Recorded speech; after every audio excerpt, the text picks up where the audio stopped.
Wow, what a crazy story. Oh my god, Rampage Poker is dead, Jungle Man is still undiagnosed, and Nick Vertucci is back with his pencil dick. These stories and more tonight on... I'm still working on the title. I don't know what the fuck. Meta founder Mark Zuckerberg was seen scooping pots and playing poker at the Wynn last week. This marks the first time ever documented that a robot has actually won a hand of playing poker live. As part of his I Am Definitely Not a Lizard rebrand tour, Zuck's team have been carefully rebranding the Illuminati leader. Working their way one by one through the search results for MAGA bro hobbies, Zuck's team of slave lizard hybrids have already checked off the list Joe Rogan, jiu-jitsu, lifting, and now it seems they're doing gambling. Some calling for a heads-up match between Zuckerberg and Elon Musk because that's exactly what poker needs. It makes great TV. Two autistic weirdos silently, mathematically playing poker would be great. 6 amateur poker players who signed up for Coin Poker using the code RDP have each won $200 and a seat in next week's Meetup digital cash game. Viewers of this channel have a very high fatality rate, so you can see the backups here as well. You guys hit me up too. Use the code RDP next time, you guys. Make an account anywhere in the country. Andrew Tate, a well-known Muslim podcaster, was spotted gambling last week on Ramadan in Los Angeles, along with some other fellow closeted gay influencers. Tate, in LA facing sex trafficking charges, naturally figured, what's the harm if I bust with a couple more 16s? Tate actually got dealt 2 Queen of Hearts at one point and was in line to win the massive side bet Lucky Ladies jackpot. But unfortunately for Tate, when he saw the ladies without a king or a jack nearby, he couldn't help but hit them. Many Muslim leaders were critical of Tate for the fact that he was gambling and drinking on Ramadan. And while they did give him some credit for treating the female dealers like shit, he's supposed to be home treating his wife like shit, planning the extermination of all the Jews. In other Los Angeles sexual creep gambling news, Nick Vertucci has been bought out of his ownership of the Hustler Casino live poker stream by GG Poker. This comes about 5 months after Vertucci stopped having any public involvement in the show after it came out that he was in fact as creepy as he looked and acted as creepy as he acted. The YouTube channel of nearly 400,000 subscribers has been atop the charts for the most watched and most critically acclaimed poker streams, 2 charts that don't actually exist. Let's dive in with a little backstory on both. The show was created 3 years ago when Ryan Feldman, who previously ran Live at the Bike LA live stream, and Nick Vertucci, I don't know what he did, joined forces to create a perfect storm and make one of the best shows of all time, a real yin-yang situation. Ryan bringing the work ethic, networking skills, lineup curating, social media smarts, skills he earned while working at Live at the Bike, and Nick Vertucci bringing money that he stole from a real estate course. Seriously, that's not even a punchline. The guy actually ran a real estate course. With high quality cameras, great lineups, and high stakes nosebleed action, it's easy to see why for poker fans around the world, the show has been atop the list of shows that remind you how unfair it is that those fucking idiots somehow have money and you don't. Why does Rampage have so much money? The only bad thing I could say about it is the commentary, because I'm looking for commentary work. And I can't overstate how impactful, in my opinion, this show has been on the poker world and poker growth as a whole. But some critics point out a couple of issues with many cheating scandals in and around the game, shady characters, Armenians, and even a producer casting the show in exchange for sexual favors. The show really does give an authentic LA experience. Previously known in LA poker circles and sometimes appearing on older live stream cash games, Nick Vertucci largely became known in the greater poker world after an October 2022 incident where a very silly lady made one of the most egregious poker plays of all time, totally misunderstanding directions on how to use the cheat system that she was using. What happened is the equivalent of taking an alien who's never seen baseball a day in his life and giving him a button, and this button allows him to hit a home run on command. He goes on and hits 517 home runs in a season, blowing their cover with this silly goose Robbie Jew laid.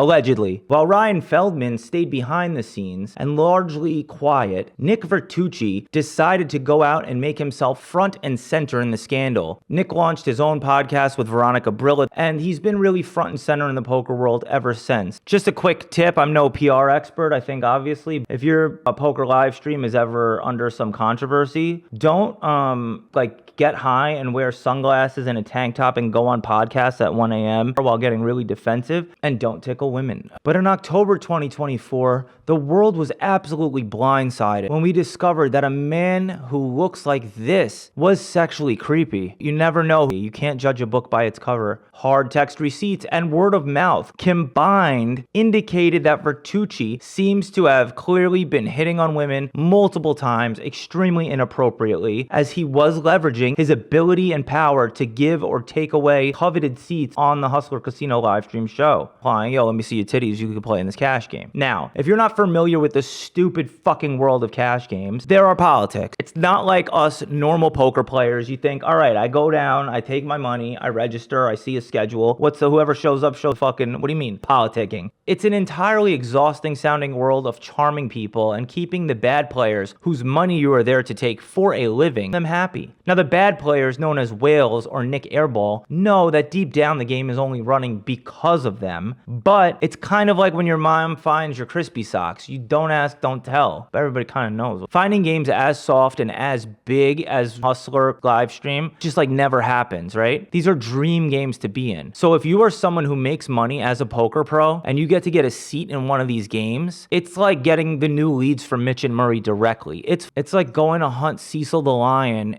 in a 20 by 20 room when he's on heroin. You've seen how the people who control who gets a seat or not really have a ton of unspoken power. This power dynamic, along with context clues and footage of him tickling and Kitty Quo saying he showed her his pencil dick, are why the poker world banded together to say, get the fuck out of here, Nick. Learning the fact that the women who play on the show had to endure multiple sexual advances to get their seats. I can only imagine how many times a day Mariano gets texts from Feldman asking to see the dick. Nick Vertucci decided to delete his Twitter, stop his podcast, and stop any public involvement with the Hustler Casino show. He still did retain his ownership in the show. So that's how we get to today's story, where Nick Vertucci has been bought out of his shares of the channel from GG Poker. Goodbye, Nick Vertucci. Now you guys at home, when you send in that super chat, know that instead of going in the pocket of a creepy guy, it's going in the pocket of a creepy corporation. After learning that you could sell part of a YouTube channel, Ethan Rampage Yao has launched an IPO.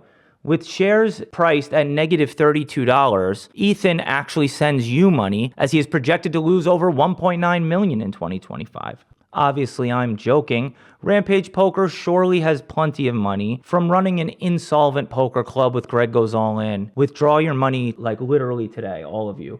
Two major poker content creators are failing their bankroll challenges miserably. The aforementioned Rampage just ended a 1-year Road to 1 Million series, where for some reason he thought he was going to profit $1 million. He did come very close though, starting the journey in last March of 2024 and ending it last week. He did enter the last cash game session needing only a profit of $979,000 to reach the goal, and falling short simply because he forgot just to get good at poker. After Rampage failed, Rampage said he feels like he failed, challenging himself to profit $100K in the month of March. Doug is off to quite the rough start, down $29,400, just 16 days into the challenge. Less than a decade ago, Doug was one of the top heads-up players in the world, but now it seems he might not even be able to beat the middle stakes. I wonder if it could be that his opponents are blatantly using RTA because the site that he's playing on has no protection, unlike Coin Poker, who will shut your fucking computer down. You open GTO Wizard, you're done. You're fucking done. You sign up today, use the sign up code RDP. Anyway, I do sincerely though want to thank Doug for allowing me to go all in, shamelessly doing art projects to promote my sign up codes. RDP. This is kind of cool. After getting second place in the Triton GG 100K buy-in main event, cashing for $3.5 million, Daniel Jungleman Cates, an undiagnosed psychopath and a poker savant/incel, requested an interview and laid down a celebratory rap. Let's take a listen. Well, some people would sit there and cry that they didn't make $5.5 million. But you know what? I'm sitting here thinking, well, wait a minute, I'm reading history books. I'm thinking about making a rap album about that shit. I'm like, whoa, oh, I thought I had problems. But no, I didn't. Oh, fuck. Oh, shit. But I'm like, yeah, I just got 3 point. Wow, amazing. Judging by the skill of the wordsmithery and the flow, his motives for the performance seem to be the same as when my niece makes me watch her do 17 cartwheels in a row. It's cute, but you fucking suck. And I know women, I'm sorry, we're gonna pause getting more women in poker because we fucking desperately need more black people in the game. Now I'm going to address them directly if you'll excuse me. I grew up in New York City and went to public schools, so I know a little black. Yo, sup, man, I know you've been grinding. Okay, so apparently I'm gonna get canceled now. Use the code RDP. Imagine in real time him doing this in a cappella if you were there live. It's like whenever I watch Space Jam, I think about Michael Jordan alone in a big room in front of a green screen acting horribly. Jungle Man, a cappella, rapping to no flow, no beat. Unclear if he's being sarcastic or not. My fucking cringe on behalf... Dude, it makes me so uncomfortable. Very nice of the Triton guy who runs a Twitter to put a beat behind it. Now this rapper is the latest of Jungle Man's characters. It's probably one of my least favorite ones. He's appeared in many deep runs in big events as Goku, which was good, a Leprechaun, which was something, Macho Man was cool as well, but my favorite character is when Jungle Man dresses up like an autistic guy who can't make eye contact with anyone. Pokerstars has recently decided to no longer support players in Poland, ceasing operation in the country. Now, unlike many other gerrymandering and closures of countries in past years, Pokerstars claims this is not due to any regulatory restrictions. Some reports suggest that the real reason was cheating accusations from Poland Prime Minister against Pokerstars, who claimed to have countless reports and examples of players losing flips in their country nearly half of the time. Star says educating the market was horrific and unfulfilling, and they just simply don't have enough resources to answer the same support questions over and over and over, as they would have to have hired one support staff for every 3 players in Poland, as compared to 100 to 1 for the rest of the world where people are smart. An extremely generous parting gift, PokerStars says it's converting all pending bonuses and points into cash for the players of Poland to withdraw by March 27th. However, it is estimated that upwards of 70% of Polacks will be unable to figure out how to reset their passwords and therefore lose the funds forever. PokerStars says it's less than a 2% chance that they would ever actually entertain returning to the market, to which the Polish president, whatever his name is, responded, "That's not so bad, I'll take 50-50. Which leads me to my top 10 tips for playing poker in different countries. Should you find yourself coming out of a blackout one day in another country and you're playing poker, I hope that this list will come back to you and this country by country guide can help you navigate the situation without winding up uncircumcised somehow. Number 1, India. They call everything. They call all day, all night. They call old people. It's crazy. And then they go to the poker table where they're very easy to bluff and they actually make a ton of folds. With a strict caste system, whatever blind level you start to play at will be the only blind level you can play at for the entirety of your life in India. Now, if you're a woman, should you come to and you're in a room full of men playing poker there, you need to immediately grab your phone, pretend you get a text from your doctor and go, "Oh my God, I have AIDS!" It's really your only chance. Number 2, Israel. In Israel, poker is illegal and home games are hard to come by. But if you do find yourself in one, do not so much as steal a single chip or Netanyahu will genocide your entire people. Well, wah, you shouldn't have fucking looked at his card. Russian poker culture is more drunk and emotionally cold than an Irish mother. But should you find yourself playing in a game in Russia, is immediately try to deduce who is the highest ranking party official. All of them will be working for the government. Figure out, if you're able to, whose jokes they are laughing at the most. Make sure you lose a pot at least once every 30 minutes to that guy. Number 4, Ethiopia.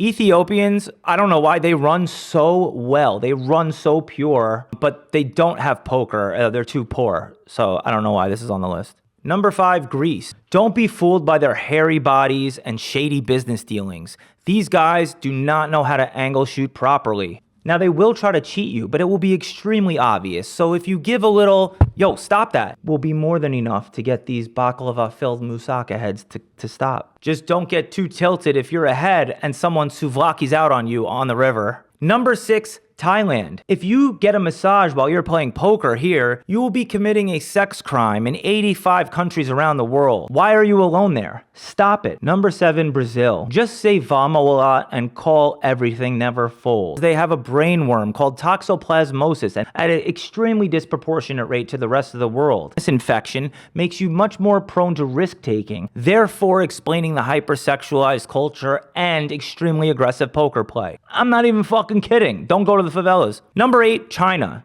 As soon as you can get out of there, get the fuck out, take a shower right away, and don't eat any food. Not even the rat stew. The poker chips in China are made out of unfiltered lead and concentrated cancer extracts. And the felt is often made from uranium. So try to leave immediately, and you're probably gonna still die a horrible, slow Chinese death.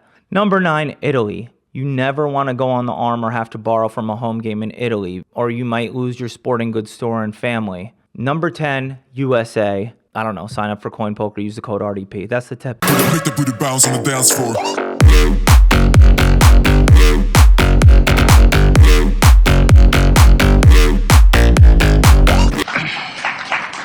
Now, he doesn't deserve any applause. He called with King Jack.